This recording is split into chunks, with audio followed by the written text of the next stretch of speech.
नवाज भाई अस्सलाम वालेकुम, कैसे है जी? खैरियत? क्या रेट है? ये गोल्डन सेब है सर। क्या रेट है गोल्डन का?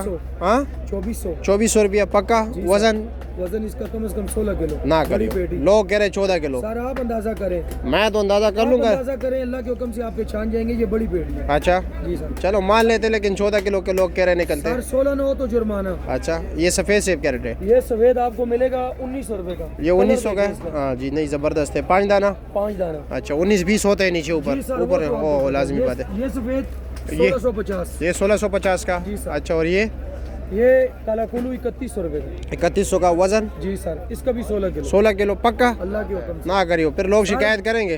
जो भी आए आपके उसे इतना के शापर में डाल के साफी सेब का वजन अच्छा करें। और इसका क्या रेट है? ये 1800। 1800 का। नन्हे मुन्ने बच्चों के लिए? जी सर, गोल्डन गोला। अच्छा इसका क्या रेट है और वजन कितना है? वजन इसका कम से कम 18 किलो है। ना ये करो। बड़ी पेटी है। अच्छा